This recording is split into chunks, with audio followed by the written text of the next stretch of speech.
Medical బకాయిల సంగతి ఏంటి? ఉద్యోగులకు సంబంధించిన మెడికల్ బకాయిలు కూడా పెండింగ్‌లో ఉన్నాయని చాలా చోట్ల వింటున్నా. నాకు కూడా కొంతమంది మెసేజ్‌లు పెడుతున్నారు ఉద్యోగులు.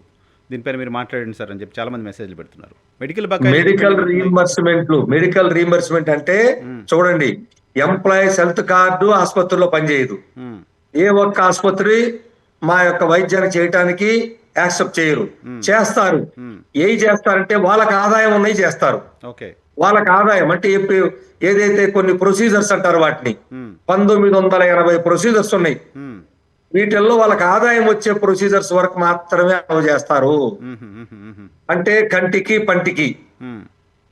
అవి ఆదాయం వస్తాయి కాబట్టి అవి చేస్తారు. ఓహో! ఓహో! మిగతా ఏ ఆసుపత్రులు అంటే హార్ట్ గాని, కిడ్నీ గాని, లేకపోతే లంగ్స్ గాని ఏదైనా సరే ఉన్నటువంటి సివియర్ జబ్బులు, హ్మ్. లేదా యాక్సిడెంట్ మల్టీ ఫ్రాక్చర్స్ అయ్యి యాక్సిడెంట్ అయ్యి వెళ్తే ఆ మనిషిని అట్నే ఉంచుతారు తప్ప డబ్బులు కట్టండి ఏ ఆసుపత్రి రిసీవ్ చేసుకోదు.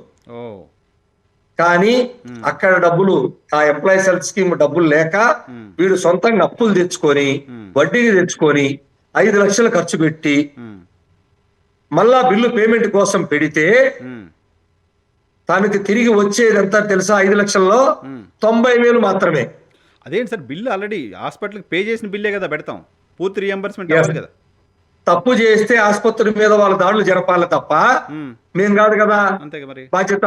హ్మ్. మరి 90,000 5 లక్షలకు 90,000 రూపాయలు బిల్లు చేస్తూ హ్మ్. ఆ బిల్లులు కూడా ఇవ్వలేని పరిస్థితి. ఆ 90,000 కూడా హ్మ్. ఇవ్వకుండా ఈ రోజు సుమారుగా మెడికల్ రీయింబర్స్మెంట్లు 200 కోట్ల రూపాయలేమో వర్కింగ్ ఎంప్లాయీస్ కి, హ్మ్. 120 కోట్లేమో రిటైర్డ్ ఎంప్లాయీస్ కి. పెద్ద బర్డెన్ ఇది కూడా కాదు కదా సార్ సిఎఫ్ఎంఎస్ లో ప్రభుత్వానికి. ఉన్నాయి ప్రభుత్వానికి చెల్లించాల్సినవి. పెద్ద బర్డెన్ కూడా కాదు కదా ప్రభుత్వానికి 200,00,00,000 రూపాయలు ఆ ఉద్యోగులు. ఆ! ఇవి కాదు, ఇవి కాకుండా మళ్ళా సిఎఫ్ఎంఎస్ దాకా పోని బిల్లులు ఉంటాయి. హ్మ్. అవి మళ్ళా 200 300 కోట్లు ఉంటాయి. హుహు. హుహు.